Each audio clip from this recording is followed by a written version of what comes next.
Welcome, everybody. This is Living Between Worlds for September 17th, 2025. We're in the last third of our sixth year of this series of Conversations for Possibility. I'm Gil Friend, CEO of Natural Logic and executive coach, working with purpose-driven founders and executives to help them kick up their game. My usual co-host, Ken Homer, is not with us today. He's down with a nasty bout of allergies. But that's okay because we're here. And our special guest is here, Marshall Kirkpatrick. Marshall is a coaching client of mine, an AI wizard, actually a wizard of strategic intelligence. His work over the past several decades has moved through both of those worlds, as has our work together. And the conversation, I guess it was last week, Marshall, we were talking about it. And Marshall had a very interesting formulation about a challenge that I know bedevils many of us.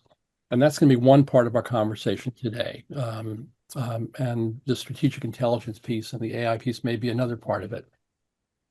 But the formulation was this, is that, how many of you have faced the challenge in your life of seeing a difference between the clients who you really, really, really want to work with the most, and the clients who can pay you well?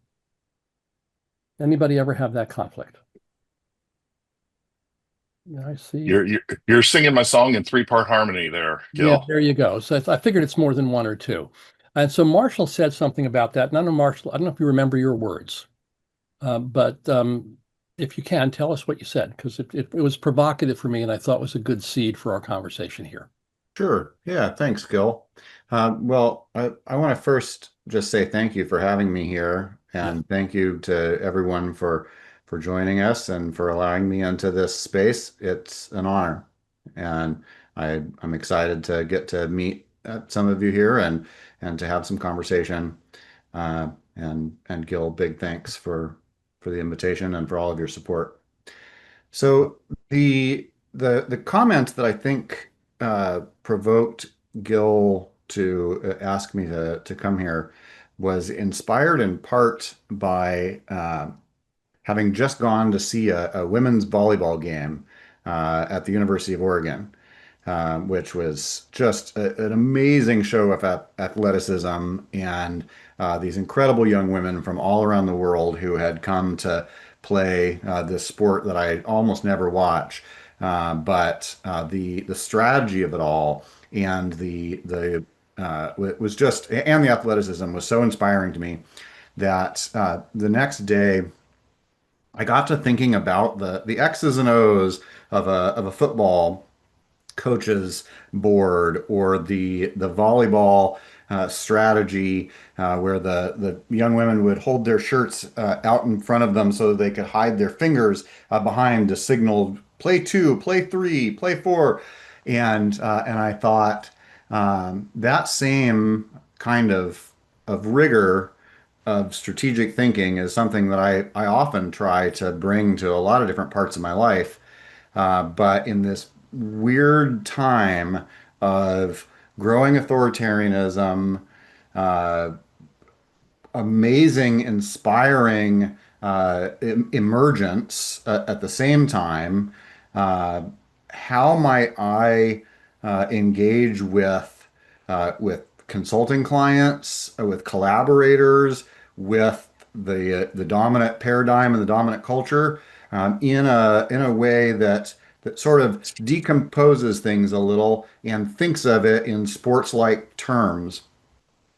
And the answer came to me just immediately, and I shared it with my partner, and then I shared it with Gil, and I'll share with you now, real briefly, the four circles that I am picturing myself engaging with in in these different contexts. And I'll share this with you just so that you can see my worldview and do with it what you will. It might be useful in some ways. I don't ask anybody to see through my worldview and adopt it, but it might be useful. So the four circles and how I'm thinking about engaging with them are: first, an outermost circle where I'm in the center. The outermost circle is Well, the powers that be in traditional terms, the U.S. federal government, the global financial elite, the Trump administration,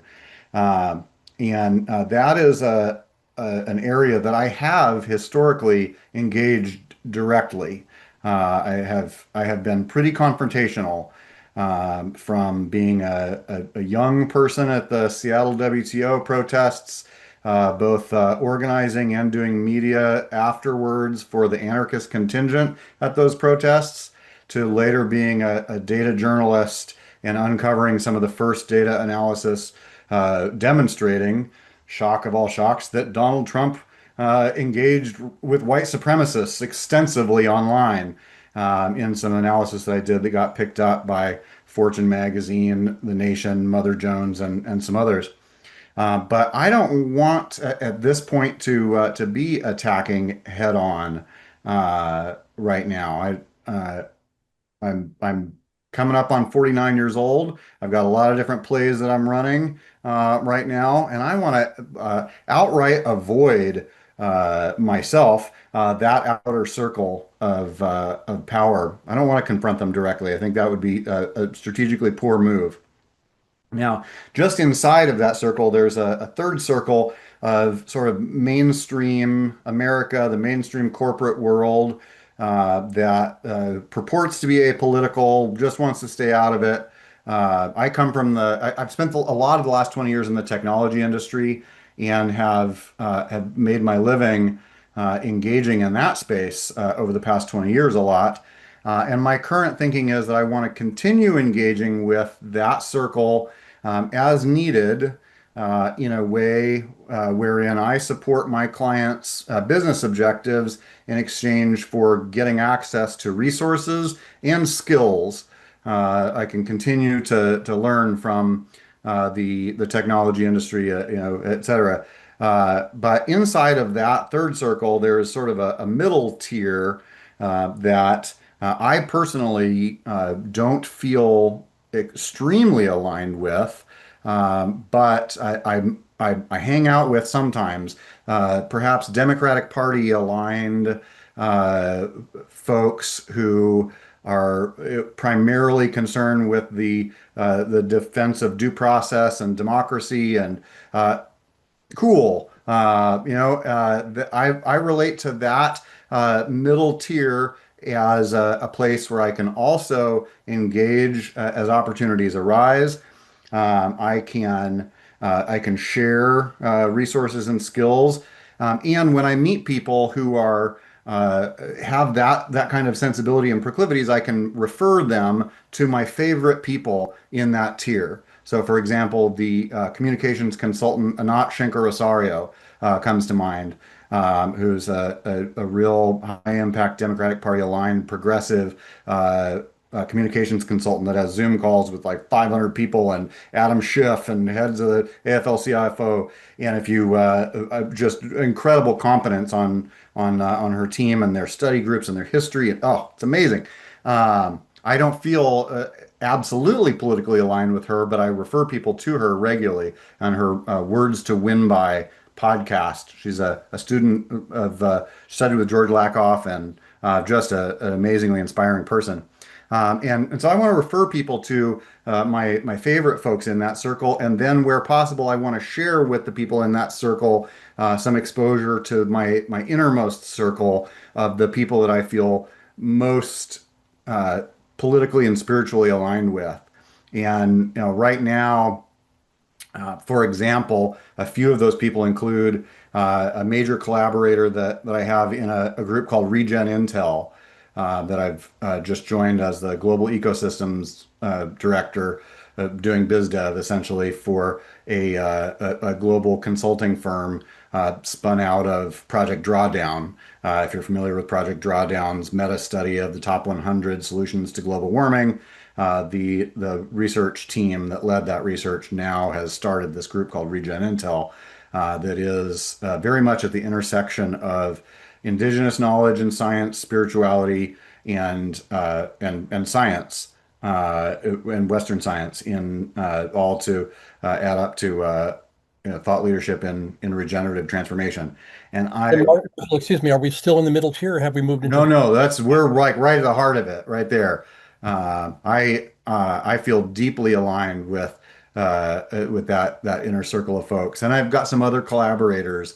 A dear friend that I'm working with, who's a geologist and memoirist. A dear friend that works in prescribed fire.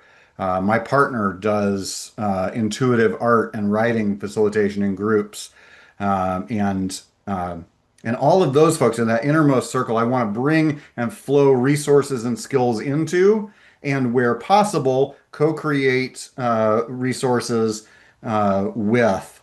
There might be a future someday when I can make my whole living working just with that innermost circle of people I'm most aligned with, but there might not be.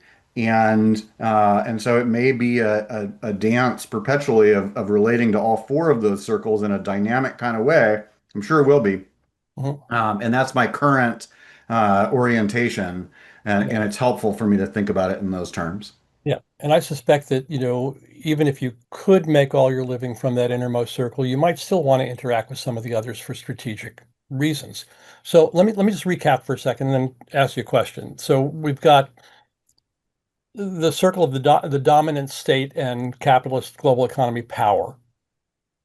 We've got the mainstream world of business. We've got the middle tier of democracy advocates, to use not maybe not the best word, but sort of what you talked about, both Democratic Party and folks trying to preserve due process, rule of law, and so forth, and the regenerative universe that's actively focused on transformation of the whole game. Okay. I could have spared everybody a few minutes. Yes, well No, said. but your Well description said. was good and actually helped clarify for me what you're talking about. So let's talk about that. But before we do, because most folks don't know your work, let's step back and talk a little bit about the kind of work you do, whichever of these tiers you're in. There's something that I call strategic intelligence, was my label for some of what you do, and it's increasingly an AI augmented strategic intelligence that you've done for traditional businesses and technology companies, and you've been involved in technology companies yourself.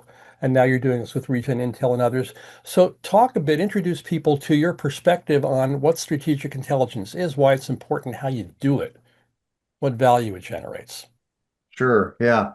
I was having I,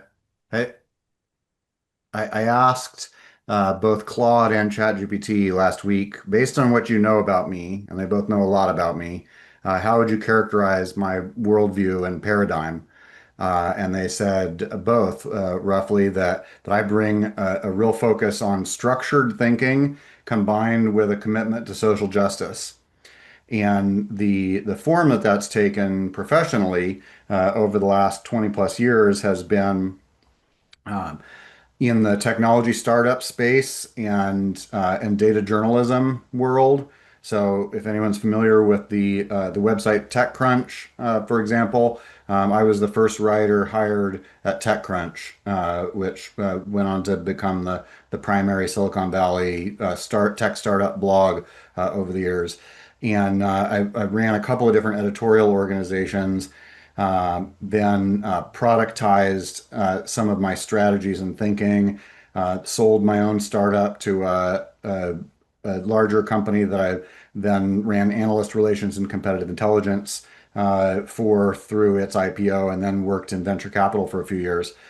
So I've done every stage in the startup journey, and the playbook that I bring to that is uh, is around learning for uh, business advantage and impact opportunity. And specifically, to zoom down just a touch further, I tend to systematically map out the key stakeholders in any ecosystem, whether that's a competitive ecosystem or a target account list that an organization wants to monitor, or my own watershed that I live in and the major stakeholders in the watershed. Uh, and I map them, and then I set up systems to monitor their work and bring all of their announcements and product launches and public communication into one centralized interface, which evolves over the years. And historically, I have been willing to just scan over a large amount of information and apply my own intuitive judgment to say, ooh, that announcement that just got made right there, I know someone who that would be of assistance to, or I'm going to write an article about that, or I'm going to take some action on that.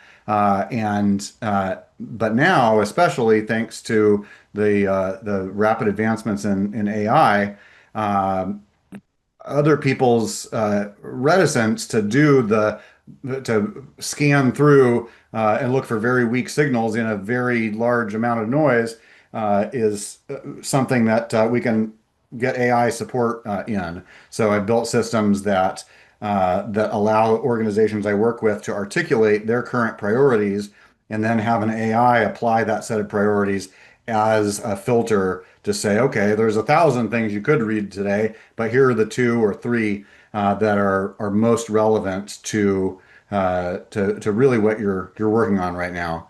So, so And then Marshall, can you give us a concrete example about how a particular client, whether it's a corporate or an activist, might use this kind of capability on a day-to-day or month-to-month basis? yeah, I'll suggest I'll give you two short examples, one in the sacred and one in the mundane. Um, if I may. So one of the things that I do for Regen Intel that I collaborate with, for example, is I monitor their cosmos of scientist expert advisors that they have in their network that of collaborators. And last week, for example, one of those collaborators who is a calls himself a regenerative thinking and business coach wrote a beautiful blog post about his advice to startup companies that are so focused on coming up with business plans and initiatives that they're working on that they seldom answer the question that he recommends we all ask, which is if this plan works, who will you be? And I thought that was beautiful. I thought that was a beautiful question to ask. And when I read that, I didn't know, I asked it of myself a little bit about plans large and small, but it was a perfect addition in a few days later when the Regen Intel team was thinking about uh, what to put in as the capstone to their fellowship program in their goodbye and congratulations message. When people complete a fellowship, they have come up with a plan. I was able to say inside of our own network, this question has been posed, and I think it's a beautiful one. And people said, yes, that's perfect. Let's plug that in right there. Would you pose it again? Just repeat the question, please. Yes. So you've got a plan. If that plan works, who will you be? Hmm. And when you reflect on that, sometimes it makes you want to revise your plan. Hmm. And then you can ask it again. Yeah. And it's a real nice cyclical metacognitive reflection. So that's I would say as a sacred example. In the mundane example, I'm working with a technology publishing company that wants to sell sponsorships to their publications, and they've got 500 target accounts that they're monitoring for product announcements and what have you. And our system then brings buying signals to the surface so that their sales team can reach out and say, "Hey, we saw you just made this announcement. That's great. It would be perfect to support that announcement with a sponsorship in our industry-leading trade publication." And that way, as the buyer said, every organization should watch their target accounts like a hawk. And I said, "That's fantastic. Can I quote you on that? Let's put that everywhere." So yeah, I just think there's a real relationship between information flow and energy activation and justice and growth. Let's try translating that a little bit because I suspect that in the regen sacred transformation-focused inner circle, people don't tend to use words like target account Nope. and watching like a hawk and transactional opportunity and so forth, whether they should or not. Like generally, they don't use that kind of language. So how does that phenomenon that and the value surfacing that you're doing map into that universe?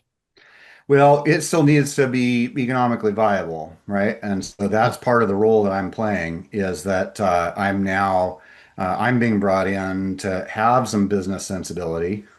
It's all relative, and take the connections that they're forming, help them form new connections, and then monitor those organizations on an ongoing basis. So that similarly we can effectively see buying signals. I'll call them buying signals. Other people can we can refer to them as opportunities to connect. To say, oh, we just spoke with this. We've got a good friendship with a group called the Open Earth Foundation, for example. Really, really neat group that just launched a cities accelerator program that cities around the world can use to get advice at scale on decarbonization projects for municipal planning. And we had a real good conversation with them. We've already got a good relationship with them, but now they're in my tracking system so that everything that they come out with in the future, I'll be able to be aware of and look for opportunities to come and connect with them and make the whole greater than the sum of the parts and do business with them. Mhm. Gotcha. Thank you for that. So let me zoom us back out to the four circles, ask you one or two more questions, then we'll open up the room for everybody to interact with you. So you've got these four tiers. You've got a priority of where you want to be most and how you're moving between them. But you said something about a strategic perspective on those four, not just that those four are there as a landscape to play in, but you have some strategic perspective about how and when to play where and why. Could you say more about that? Oh, Or at least you did last week. yeah, yeah, right. I'm thankful for the AI chatbot that we both have versions of our chatbots where we can go back and say, what did Gil say to me? What did I say to Gil? Yeah. And then explore from there. But I mean, that particular configuration of how I want to relate to each of those four circles is Mhm. very specific to where I am in my life right now Mhm. and what my financial needs are and what the apparent opportunity is. And I'm working on uh, on changing all of those. I'm working on dialing down to some degree my focus on engaging with that third circle of the mainstream business world and the tech world, but not shutting it off, and dialing up that middle tier in particular, while finding a lot of solace and soul sustenance in connecting with the innermost tier. Mhm. Yeah. So that's how I would answer that. I mean, I do like, speaking of structured models, I do like A.G. Lafley's 5 questions every good strategy should answer, right? What does winning look like? Where we play to win? How will we play where we win? What's our unique unfair advantage? And uh, how will we measure our success? So I should probably answer those 5 questions with regard to how I'm currently relating to those 4 circles. That's great. When you get a chance, put that reference in the chat so people can track that one down. Let me open the room up. Um, People have questions. If you have a question, raise your hand. Use the Zoom raise your hand button at the bottom. That will stack you up in queue, and I can call on you in order. And let me open the room to you all. What's on your mind? What does this provoke for you? But as we do that, let me just say thanks for the time and the space again. I know I'm all sharing a lot of thoughts and feelings here about my own life, and I don't take lightly the opportunity to share these here with you all. I hope that some of it can be useful to you in your work in the world. Great. Alice, I know you have just a few minutes before you have to hop. We'll go to you first and then to Dan. Alice, can you go off mute? There you go. Yeah, sorry, I'm trying to get up mute. Can you hear me? Yes. Yeah, I put the question in the chat at the very beginning as you introduced yourself, said, your purpose is really a combination of two things. The second thing was social justice. And I was curious what your definition of social justice is and how you will. Yeah. Yeah. What do they say? Definitions of social justice are like opinions. Everybody's got one.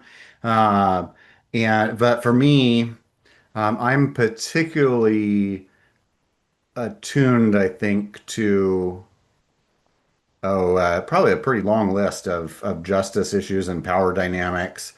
Um, Starting from my own working class upbringing that did not give me the opportunity to explore intellectually because I was it presumed that I should just be, follow orders and create surplus value to gender issues and of course the biodiversity and ecological crisis. The intersectional feminism and ecofeminism really speak to me a lot.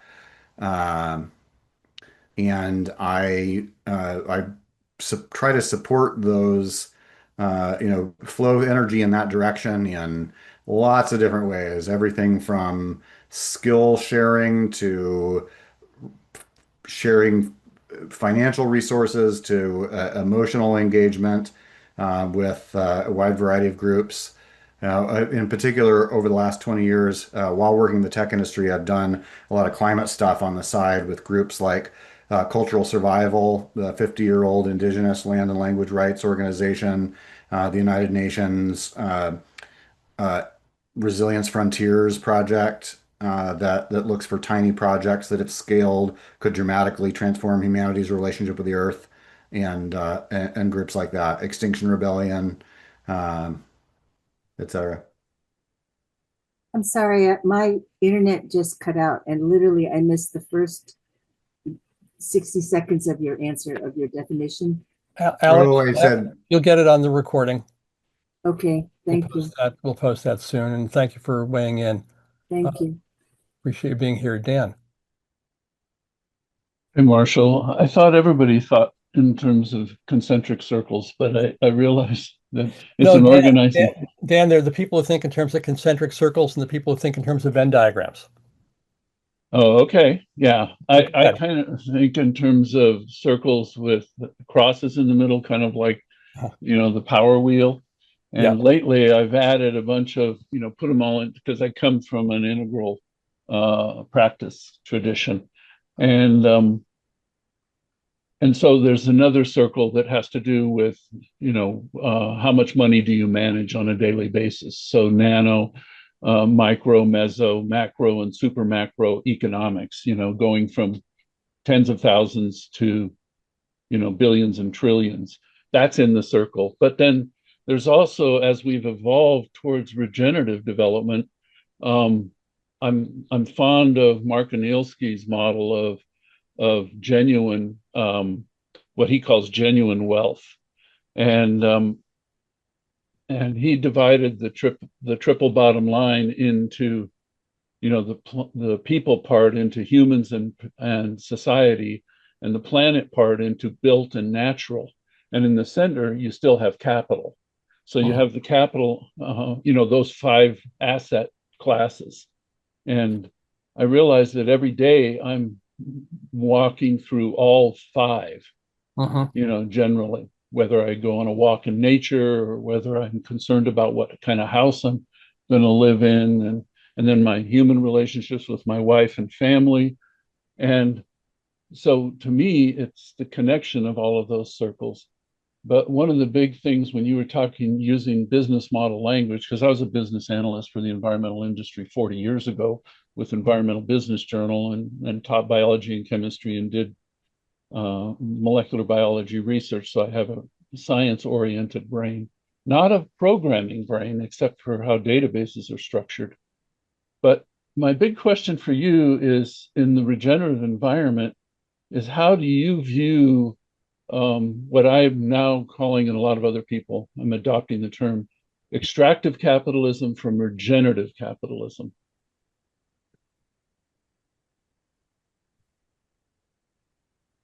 Yeah, that's I will confess it is hard for me to think about regenerative capitalism. Um, but I mean, if it's as simple as a model where more accessible energy comes out than was put into the system, if those investments are done in ways that repair and renew and facilitate regrowth in systems, ecological and social. Um, I think that extractive capitalism is pretty easy to recognize when you see it, uh, and regenerative systems are on some level yeah, easy to see. But um, yeah, I was having a great conversation. I don't think you would mind at all my mentioning conversation I had this morning with a man named Hugh Knowles, who used to be the CEO of Friends of the Earth UK, who now is assembling a concessional capital vehicle at the center of decarbonization, land use, and equity. And one of the things that he kind of riffed on the famous special forces saying, and with regard to equity, said fair is slow and slow is fast, and as opposed oh no, fair is smooth and smooth is fast. Yes, because the old special forces saying is yeah, slow is smooth and smooth is fast. Slow is smooth, smooth is fast. He said fair is smooth and smooth is fast. And so I think there is that's where he wants to put his money into regenerative systems that create more livelihoods, uh, plural, than they might otherwise in a more extractive capitalist context. Yeah, I've kind of made the distinction of making a killing versus making a living. And, as I work in the bioresources arena, so if we're not talking biology, we're not talking regeneration. I There, mean, rocks regenerate, stars regenerate, but not on a human timescale. Oh, I So think you could even add an S at the end of that and talk about making livings plural I like that. Thank you. and That's a good creating. build. but you also said another S word in there, Jan. You talk about regenerative systems, and it may be the contrast is not extractive capitalism and regenerative capitalism, but extractive capitalism and regenerative systems. We did a Living Between Worlds a few years back on the structural defects of capitalism, or capital-ism, as I like to call it. And one of them is extraction without regeneration as a structural dynamic of that system. And so Yeah, that's a good operational get out definition in too. that game? That's a topic for some more Thank discussion. you. Thank you Thank for you for that. this. Let's go to Gil, if you're saying that, I want to just interject a thought real quick. I got to thinking yesterday about leverage Mhm. and how I want to take high leverage actions. And my current understanding of that, and especially in dialogue with my own notes and with Claude, is one where actions where my independent variable of my action is able to interact with a system quality that serves as a fulcrum, leading to an asymmetrical output in the dependent variable. Uh, and so identifying those structural elements that offer that point of leverage feels like it could be particularly valuable. I just the fastest thing I could apply in that was I've been unhappy with how little strength training I've been doing lately, and I always sit in chairs, and so for the past 48 hours, every time I get out of a chair, I've been putting a hand weight on the chair, and then when I come back to the chair, I pick it up, pump a few reps, and set the weight on the ground. and that felt like that chair. It's not too hard to build that little habit of putting a weight in a chair, and now the really disproportionate benefits in terms of frequency of strength training. It's a good hack. There's also people who developed a whole series of chair-based exercises. For those of us who are oriented to chairs a lot. Thank you for that, Gene, and then Heather. Yes, I was interested. I listened to you mentioning the word watershed. And to give you a little context, I am spent a lot of time doing river conservation work, and in the Ozark Mountains, the White River is being developed so quickly along this river that they're clearing and essentially destroying the riparian stream bank areas as houses are built up and down. And that activity is destroying the whole riparian ecosystem along the river, which is not healthy. And I just was interested in your comment about watersheds and in relationship to that. Yeah, thanks. And maybe throw into that, Marshall, if it's appropriate, you're doing some work with some water people. Yep. Maybe talk about how your scheme enhances their ability to protect what Gene is talking about. Yeah, yeah. So, yeah, I live close enough to river here. I'm real thankful that I could have my feet in it in less than 5 minutes, just by foot. And right along the river bike path there was where my wife and I first kissed 22 years ago, and we just moved home to right beside the river, which I'm so pleased with.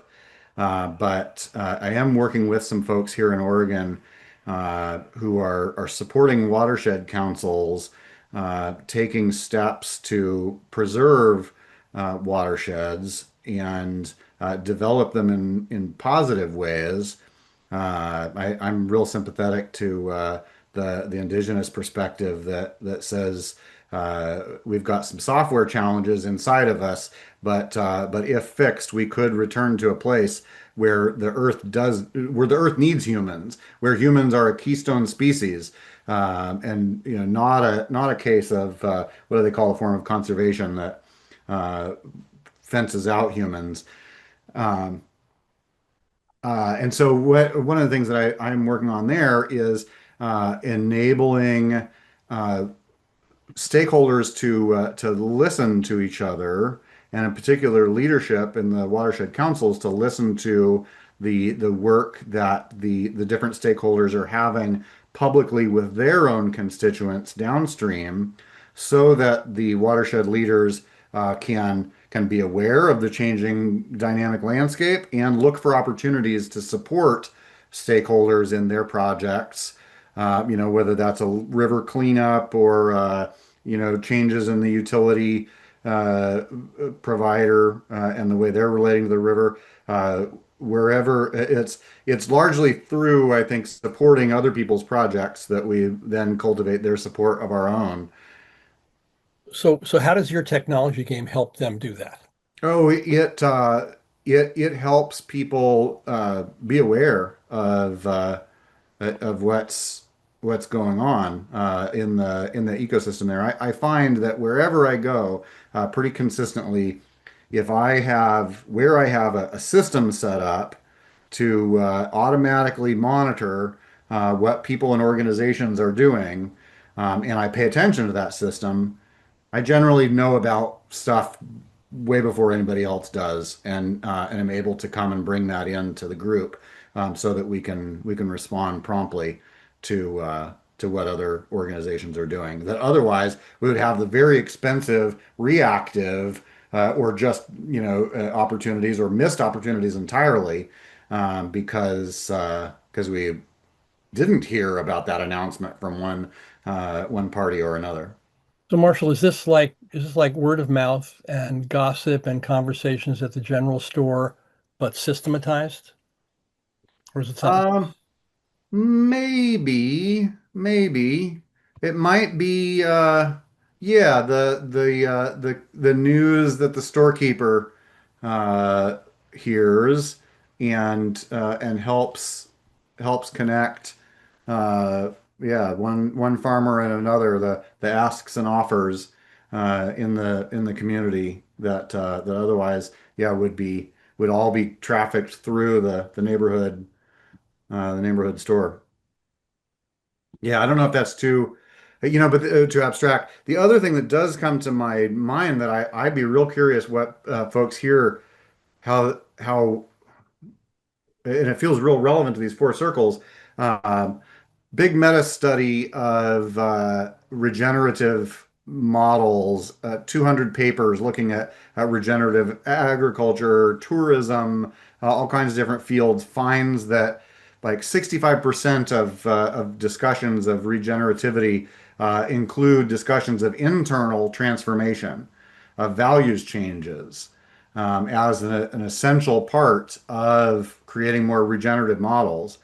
And uh, a lot of people just don't wanna. It's hard to that's one of the first thoughts that comes to my mind when I hear about housing developments, destroying the riparian zone in a river area that just got brought up here. I mean, there's a strong financial incentive. Extraction has a real strong financial incentive, and what do they say? It's very hard to transform someone's internal landscape when their paycheck depends on not doing so. So yeah, I wonder what people think about that. Well, I'm a trial lawyer, so my idea is is litigation, and that tends to get people's attention. Uh, because you're right about the developers. They think if I don't destroy the ecosystem, you will. So I might as well do it. And the astronomical prices for lots now have gone to $100,000, which is unheard of around here. So that's what's driving it. Yeah. Oh, I'll never forget a quote that I read from the former ministry, the head of the Ministry of Mines or the Department of Mines in the United States in like 1875 or so, who said, "Why on earth would I leave these mountains to be mined by future generations when instead of me mining them and my friends mining them ourselves now?" And I thought, oh. Thank you. Yeah, thank you, Gene. Good luck out there. Heather, you want to pick it up from there? I'm going to try because my brain feels completely kerfuffled. I spent an hour or so this morning in a local government meeting talking about land use planning and the Comprehensive Growth Management Act in the state of Washington and all the parameters around the Growth Management Act that local government has to meet in terms of how to plan for growth. So it was a conversation around how the cities in my county interact with the county on how to plan for growth management within climate change parameters, blah, blah, blah. The thing that kept coming to mind to me was this felt sense like this is not the right conversation. We're having this alleged conversation about a design for the future. And the paradigm that we're in is, for lack of better word right now, is the colonial capitalism mind of domination. And everything is predicated on the belief that well-being is a commodity. And so we have to plan for people to have jobs so they can make enough money, so they can have enough money to buy their food and their housing, so that the factors that are critical to nourishing life now have a price tag. And how do we plan for our growth to provide a job so that people can have enough money to buy the primary critical elements to well-being and life nourishment? And so Dan mentioned Mark Anielski. Mark's an old friend of mine, and he talks about genuine wealth. And it's like our paradigm around economic development is in that domination mode of thinking, that we have to extract, that some group of people extracts the wealth out of the resources, and then we figure out how we're going to distribute that wealth so that people have access to what they need to nourish life. Mhm. And that just seems like the wrong mindset. So my question, Marshall, has to do with strategic, what did you call it? Strategic intelligence. I have no idea what strategic intelligence would look like that would help my local county council and city council people begin to recognize that they're in the wrong paradigm. Well, not even in the wrong paradigm, that's a judgment. To even recognize what effing paradigm they're in, and to question the values of that paradigm and the goals of that paradigm. Because if we want to be in what I would call a more indigenous worldview paradigm, where there's a commonwealth, that everything that nature provides is a gift from Creator to all of humanity to provide for our nourishment of life, I'm struggling to figure out, what does strategic intelligence look like for me in this moment, that I could ask a right question or pose a possibility that would help my community see the worldview that they're in and realize that there's a different worldview we could be designing for. It's a beautiful question, Heather. Love the question. Marshall, feel like working a case? Yes. As Yeah. if you guys were working together, what would the conversation be? Yeah. Yeah. This meta study I was reading about regenerative models was focused around what they called paradigm blindness in particular. And I found it real, interesting to just ask explicitly what, based on all of these. Okay, so I'm gonna give you an AI answer first, just because honestly, the cognitive power of it is remarkable. I might try taking the transcripts or the meeting notes of some of those sessions, putting them into ChatGPT and asking it to characterize the worldview and paradigm articulated Wow. there. I bet Paradigms. and paradigms, yes, they would make it explicit. It would justify that, and then you might ask for a few examples of adjacent but different paradigms that might be easier, and add some stereoscopic vision. So that's one thought that comes to my mind. But the beginning of your comment too made me think about something I read about Abraham Maslow purportedly taking inverting the hierarchy of needs, where when he originally learned about the relationship between material needs and self-actualization, Mhm.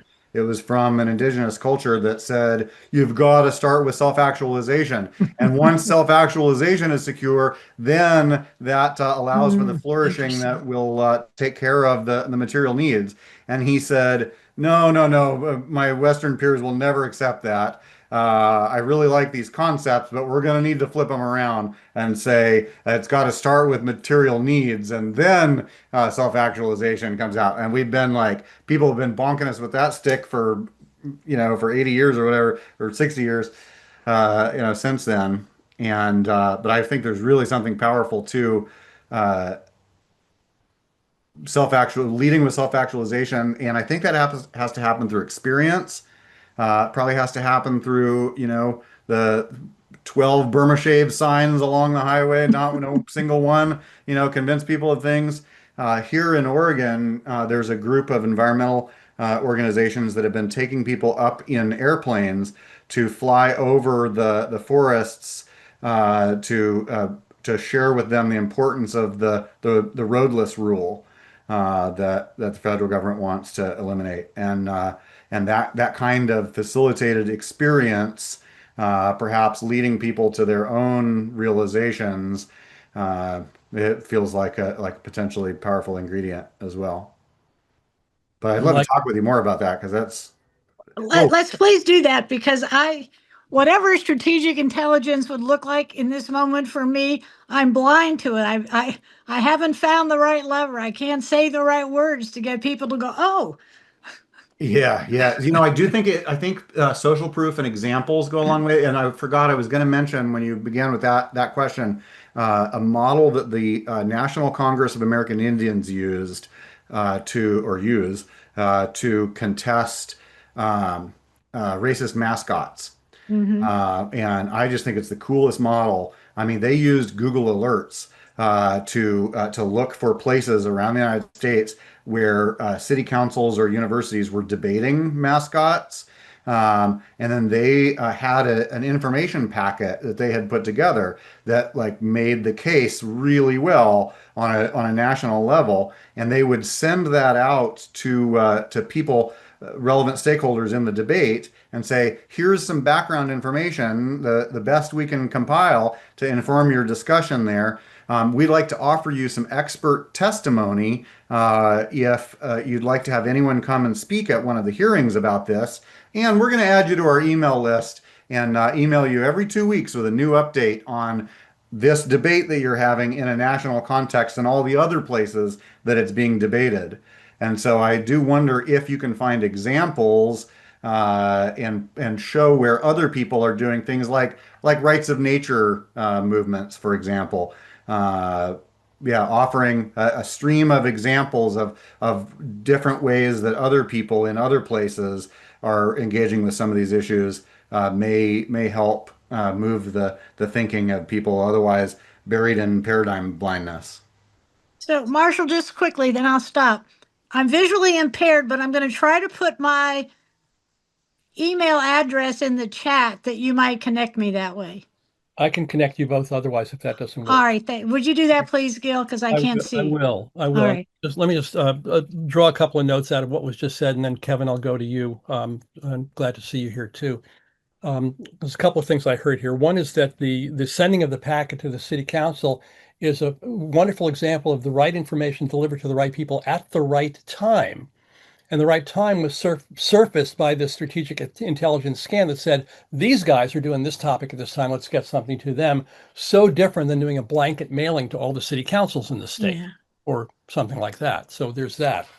Um, um, the word blindness showed up a couple of times, and I love the phrase paradigm blindness. Just people not Yeah. even aware that there are other paradigms that might be possible. Yeah. The aerial look at the landscape is another way to see paradigms in action. Yeah. Yeah. And the use of the AI there is a wonderful example of not going to the AI for a right answer.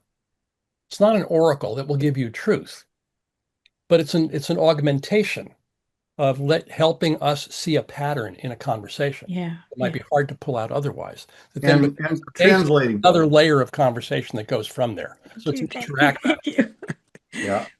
And translating information from the context of council meetings to the context of paradigm analysis. Tim O'Reilly shared an article this morning arguing that all work is translation work.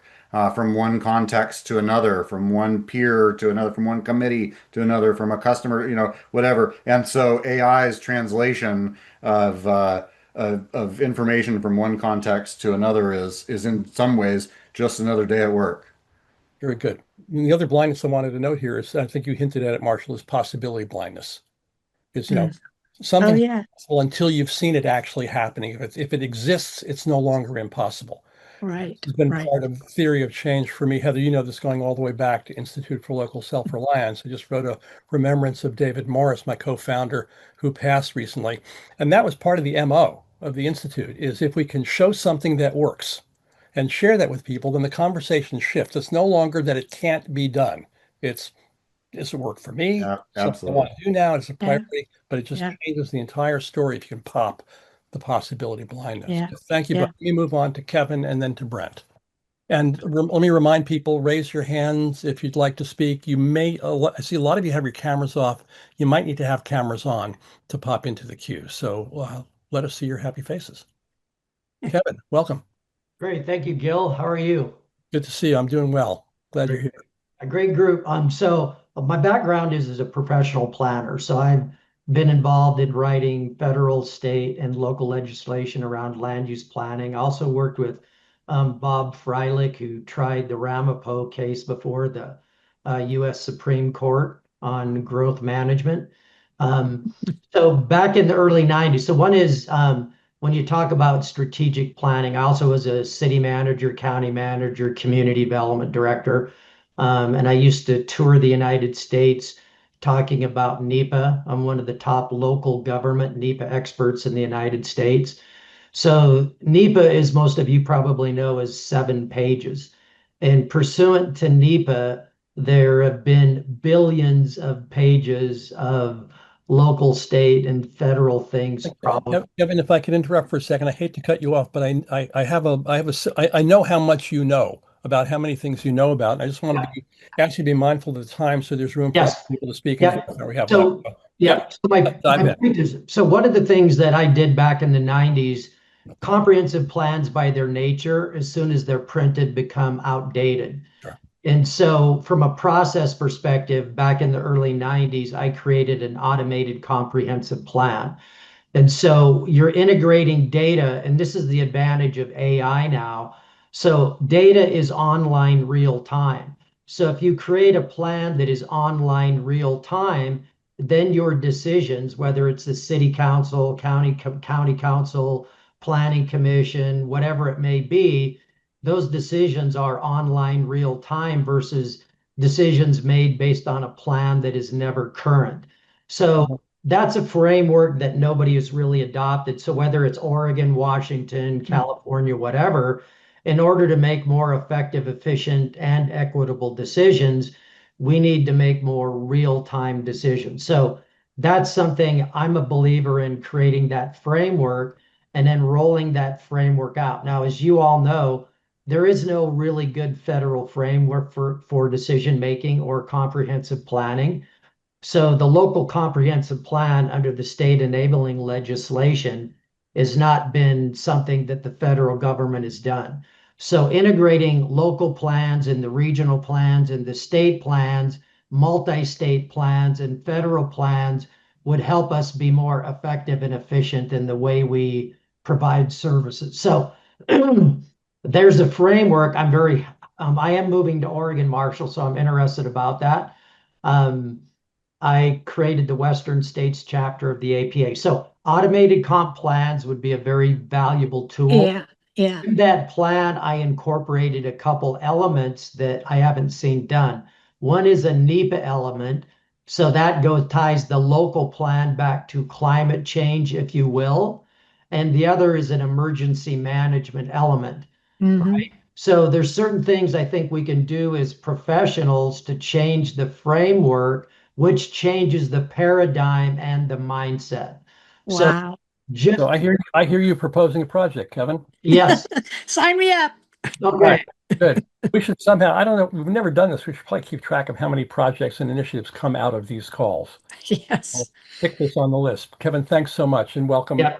Welcome You're back welcome. to Turtle Island. Kevin, My I pleasure. just shared the City Catalyst from Open Earth Foundation in chat there that it might be of interest to you.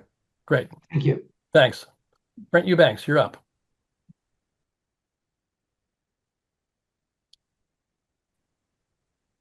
He's muted. He'll figure that out. Okay, there we go. Sorry about that. Yeah, we're talking about ways to come to grips with or to frame the challenge. And when I fed this problem to my ChatGPT, the phrase it spat out was counter mythic framework. Counter mythic?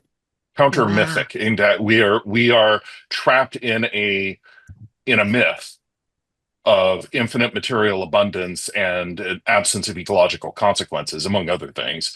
And that his recommendation, or its framing of that was to approach work from a counter mythic perspective, which I thought was a very good example of ChatGPT taking an enormous funnel of information and distilling it down to, okay, here's the phrase that is the heart of that.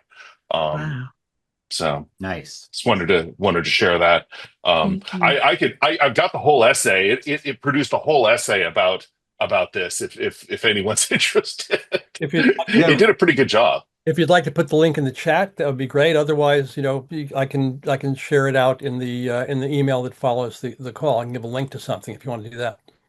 Okay. Well, I'll set that up. And let me just say also, for those of you who have not spent a lot of time with LLMs, shape your questions. Don't just ask questions, but give questions with context, with what it is that you're caring about, what kinds of things you're looking for, what dimensions like frames, like counter-mythic framework you might be interested in, as if you're having a conversation with a human being, or as if you're training a new employee or intern in your organization. You're not just going to say, hey, give me a report. You're going to say, give me a report about this for this purpose, for these people, in this kind of time frame, this kind of style, this much detail, et cetera, et cetera. So be in conversation with your tools.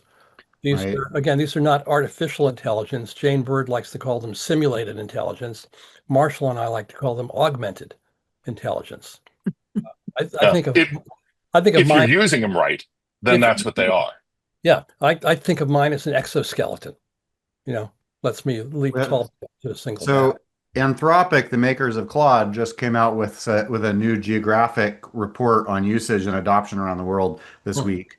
Where they said that in countries where adoption is relatively low, there's a disproportionate use of AI to automate work, and in countries where adoption is high, there's a disproportionate use of AI to augment and support independent human thinking.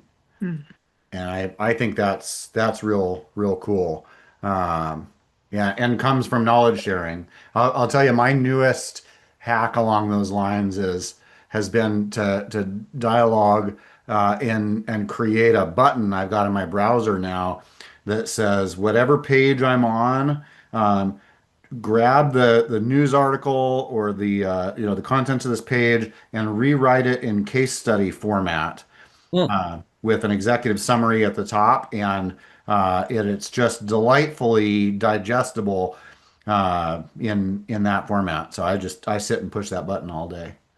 Another fun button is to say, take this issue and give me the two major proponents of the two different sides, and let them have a conversation together. Yep. You could frame it as a debate conversation, argue and win, or you could frame it as a collaborative conversation. What can we learn from our different perspectives and generate something with? So lots of possibilities here. Yep. I have got a button that loads up GPT-5 in thinking mode with deep research turned on, and goes line by line against whatever text I'm looking at, and finds well-sourced critiques and counter arguments to everything that I'm looking at, and it's pretty darn good. So it just comes down to, like, do I buy the counter argument or not? And sometimes I do, and sometimes I don't, but makes me hesitant to say almost anything because counter arguments abound. How could what you've just described, how could that be useful for one of your clients? I mean, one of the best ways to be successful in anything is to avoid the most common causes of failure. I am going to be, let's see if I can do this. This might be weird for some people, but let's see if I can drop.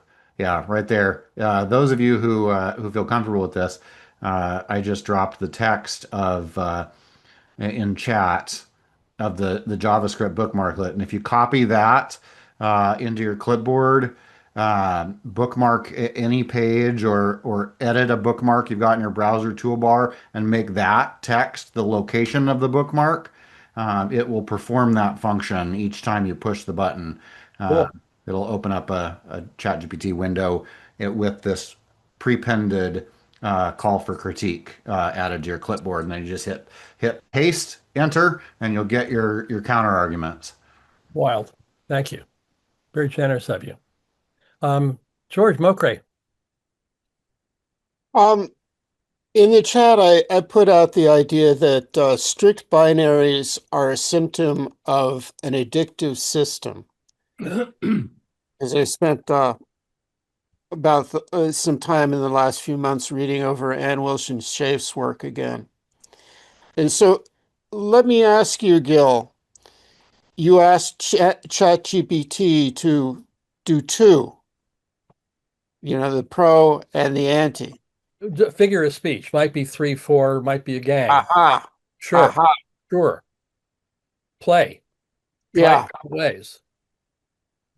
Might be 2, might be 3, might be have them be contentious, have them be collaborative, have them be curious, have them be surprised.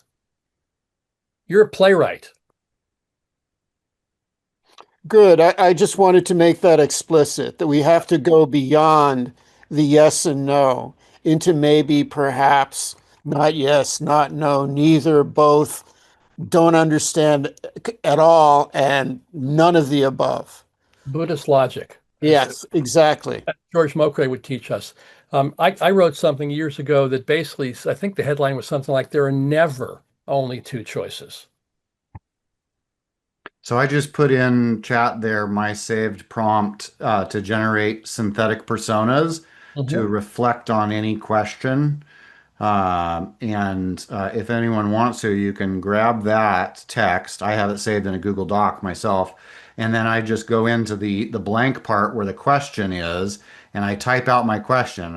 It can be short or long. And in Claude in particular, it does a good job of coming up with a diverse set of 10 points of view based on people's personal and professional experience, and then thinking through step by step the question to create a synthetic focus group that is fast, cheap, and good enough to really expand my thinking about vocabulary and topics of consideration for any kind of question.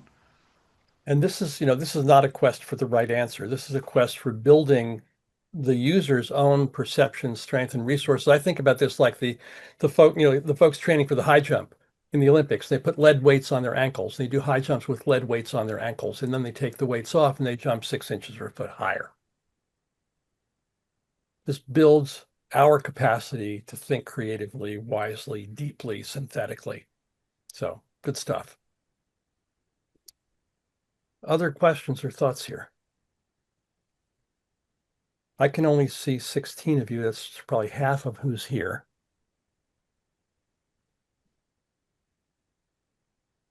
It's a lot to digest, I realize.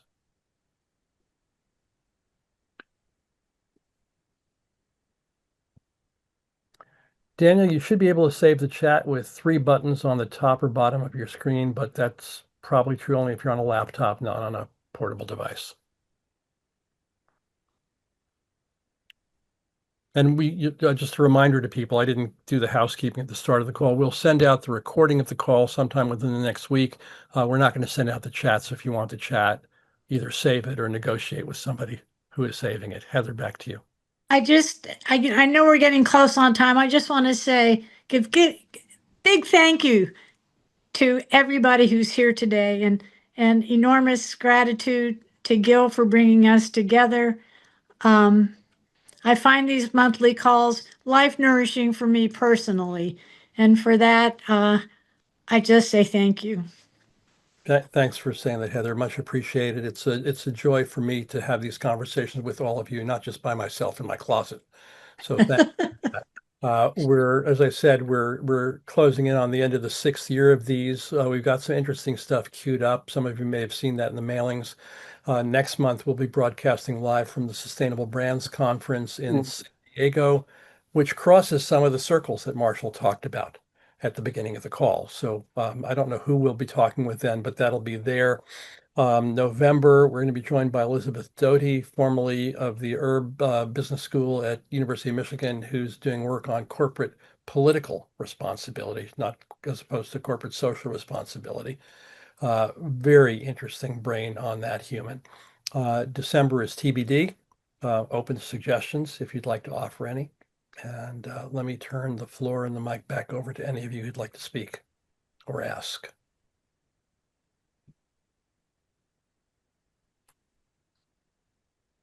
I'm going to share one more link here in chat. Let me just, before you do that, Marshall, let me just say again, if you raise your hand and your camera is off, I may not be seeing your hand. So if I'm not calling on you, that may be why. Marshall, back to you. Oh, I'm going to share, and I hope that some of these are useful to some folks here. This is a link to a form factor I use frequently. It is a briefing book form factor combined with web search interpreted by AI over on Perplexity. So here I asked for a briefing book on Elizabeth Doty, CSR professional. And in 10 seconds, Perplexity went, grabbed a whole bunch of links, brought them back, and synthesized a nice kind of medium length briefing book on that individual and their work. So I run one of those, a little briefing book before just about any meeting. Sometimes adding, focus on their work over the last 90 days, or I ask that as a follow-up question. But briefing book is a good form factor, and Perplexity handles it particularly well, similar to the way Claude handles the above synthetic personas in a way that I like best. It's a great idea, and it could be useful for spooks, but it could also be useful for regular humans wanting to have a rich and productive conversation with somebody. So when you ask your pet AIs to do some work for you, give them a for the sake of what? Why am I asking this? What do I have in mind? Where do I want to go with this? What kind of conversation do I want to have with Elizabeth Doty or whatever? You can shape that research. And Shell, thank you for the comment on sources. I've trained all mine to specifically give me sources and to give me accurate sources and to not lie and to not flatter me. And, and I've sometimes have had to drill in and challenge the sources and have it say, yeah, those sources weren't really any good, were they? So as you would with a research team, interact.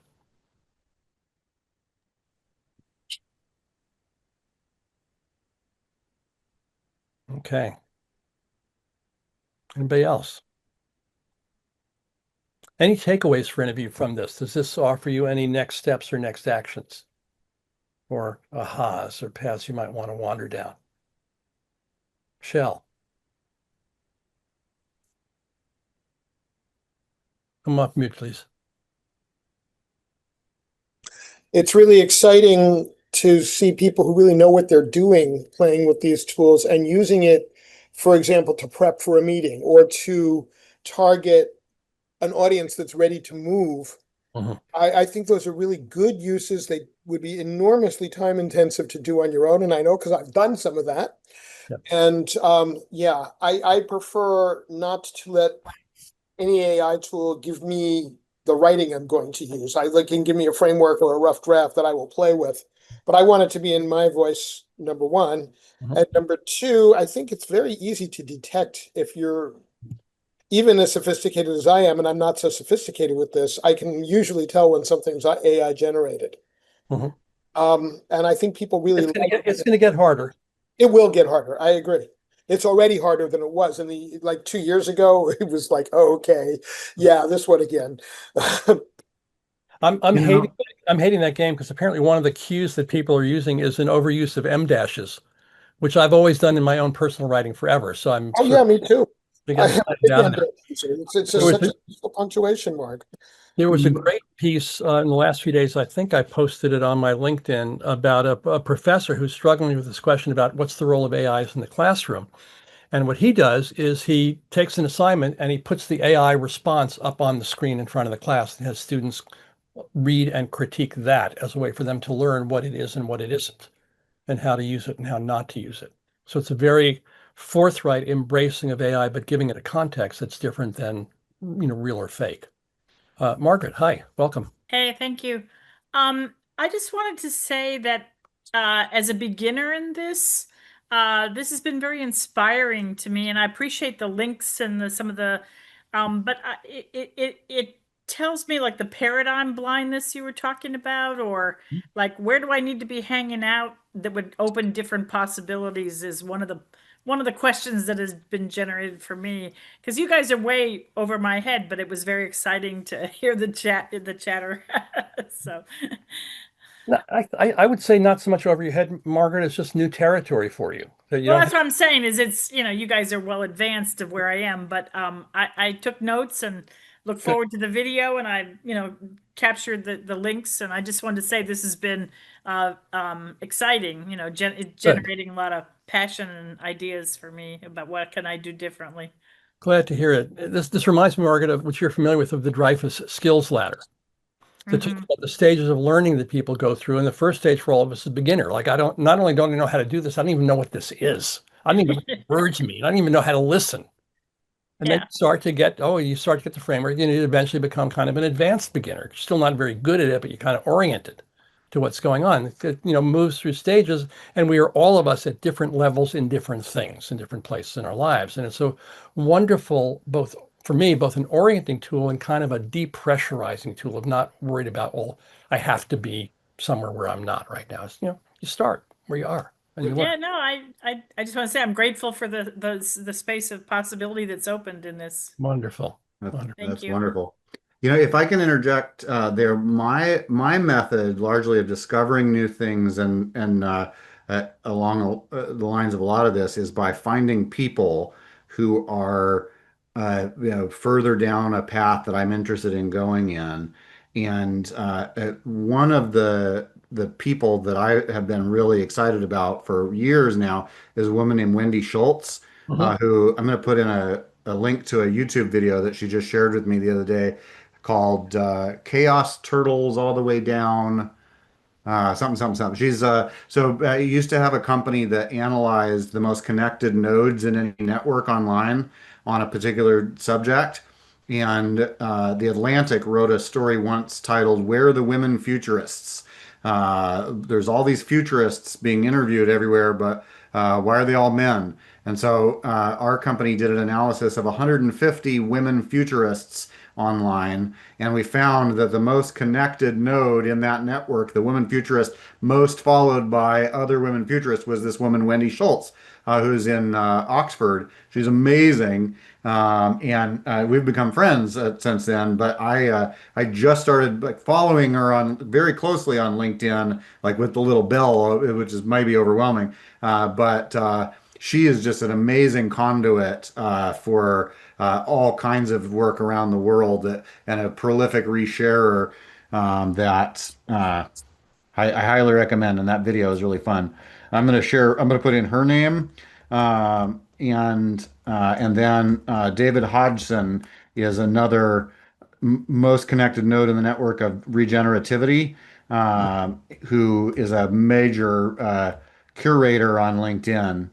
Uh, that is a good hub to get exposed to all kinds of new things. I'm learning a lot from watching the stuff that he reshares. David is also the uh, impresario behind mycelial.earth, which is a regenerative networking hub, which I'll put that in the chat too. Marshall, why don't you give us how people reach you and find your work and your wares? Email Oh, that thanks, everybody Gil. use. Yeah. So I'm going to put in, so that's my consulting company's URL, and in particular, the /news page. I would love it if anybody here wanted to subscribe to our newsletter. It is a hyper-personalized newsletter where you tell us what you're interested in a free text field. We monitor 1,000 organizations and news outlets around the world, and each weekend we'll send you 10 links that we think are particularly relevant to your interests, and we explain why. And in that case, I do let the AI writing go straight out the door. I spot check it, and Gil's been giving me some good feedback. I need to liven it up a little bit, but it's like really useful. I think, and I hear from others in a wide range of different fields, whether you're in solar power or city planning. That we'll find some interesting stuff each week for you. And then of course LinkedIn. Maybe I should drop my whatever. You can find it through my if you're interested. I'm not hard to Put find. it in. Put it in. All right. So yeah, and I just want to say again, what a groovy group this is, and so many of the comments here have been so inspiring. and I'm really glad to know y'all. So thanks for the connection and the opportunity here. You bet. It is a groovy group. I've never heard it named that before, but it certainly is that. And this is this is the conversation I hoped for without knowing exactly what I was hoping for. You know, we've talked about the four circles and the domains of action to play in, and the Ikegai challenge that we live in. We've talked about augmented intelligence and how you are playing to deploy new capabilities into the areas that we're all concerned about. And so, very rich conversation. Thank you all for that, George. Perhaps a final word. No pressure. No pressure. Thanks a lot. Marshall, when you were talking about monitoring people for most connected, the nodes, that's the problem. How do we do all this stuff that we know is possible? How do we get it connected up fast enough so it makes a real difference? What do you think? Basically, all my life, I've looked at what is available. Mm-hmm. And I've seen that we have the technology, we have the ability to change, to do something that's different, to think about, as I put in the chat, growth not only in terms of material, but also in terms of quality, right? And as you know, I'm a sort of quasi old new alchemist. So by the end of the 1970s, I thought the new alchemists had really figured it all out by that point in time, how to live lightly on the earth and give back. But that's gone nowhere. Right? I disagree. Regen Intel wouldn't exist without that. Well, it hasn't made the impact that one would have liked to have seen. Different story. We're up against some very big odds here. So, but you know, so for me, it's like, how do you get the spontaneous generation of behaviors that will avoid extinction, as Buckminster Fuller said? So how do we speed that up? You know, I read Here Comes the Sun over a weekend because I found an advanced copy in a little free library in Cambridge, Massachusetts, right? And I'm looking at what Bill is talking about, and he's saying basically, hey, you know, just give everybody solar panels, right? And to a certain extent, he's correct. Electrify everything, give everybody solar panels, and you get rid of 2/3 of the wasted energy that we produce every year that does no useful work. You know, do the regenerative stuff, all of this kind of stuff. It's not on the television. It's not in the media, and it's not even in the, let me finish just one more thing. And it's not even in the dystopias or the utopias that are being imagined by the people who do our entertainment. But it is in the world. Exactly. And it is in the business press. And if you look at the price of solar over the last 20 years, it's been doing what a bunch of us have been predicting forever. It's plummeting. Renewables cheaper than fossils almost everywhere on the planet. China's deployed more solar in the last year than the United States has deployed in the last 10. China has peaked coal and emissions. Not surprisingly, it's part of I saw their 2014, saw one of their people in Copenhagen laying out their next 7 5-year plans of the transition from coal to renewables. And so while everybody was jumping up and down complaining about their emissions these last 10 years, I was frankly not worried because I saw them on track to a 2030 pivot. They're ahead of schedule. We're actively pedaling backwards. Yep. In this country. And that will be a mess. But so to your question about how do we do it faster? I don't know. We do what we're doing. We're making progress. It's not reported on the media. That's okay. If you look at capital deployments around the world, where the money is moving, even within the extractive capitalist system, it's moving decidedly in the direction of renewables and electrification. Agriculture, the story's not quite as good. You know, water, the story's not quite as good. It's a mixed bag of progress and not. But George, let's you and I talk offline about maybe shaping a conversation around this in the future. This is a meta conversation that we can put to the large language models and try and find the nodes which really could indeed. Thank you. Brent, briefly, because we're about at time here. Yep, I will be brief. As somebody who's been working in the green building field for 25 years, I want to share an observation, which is that in the last 5 to 10 years, but particularly the last 5 years, the concepts of decarbonization and electrification have become very mainstream within the building world, and those things, those are legit things that we're pursuing. They're real. They are changing the way buildings are designed.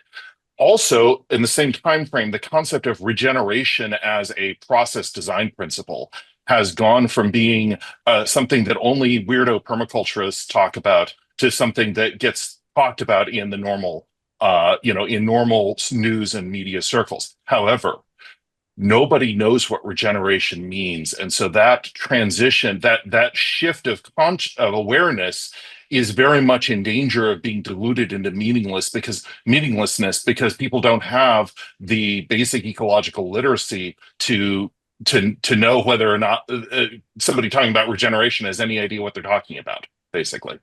So here's the challenge for all of us. We can talk about regeneration and we can be concerned that people don't understand what we're talking about because they don't have that orientation, or we can listen to what it is they really care about and talk about regeneration in their terms, in terms they understand and recognize happening in their lives right now. And so on that note, let's wrap it up for today. We're at time and I want to be respectful of people's time, but we've had a wonderful conversation. Thank you, Marshall, and thank you everybody for what you contributed to this. We have several ideas of where we might want to go in some future conversations. So I look forward to being in touch with you individually or collectively about that. And without Ken here, we don't have our normal closing music queued up, but I want to remind you of our normal outro from our friend Brandy Carlisle, who reminds us that you can dance in a hurricane, but only if you're standing in the eye. You can dance in a hurricane, but only if you're standing in the eye. You can dance in a hurricane, but only if you're standing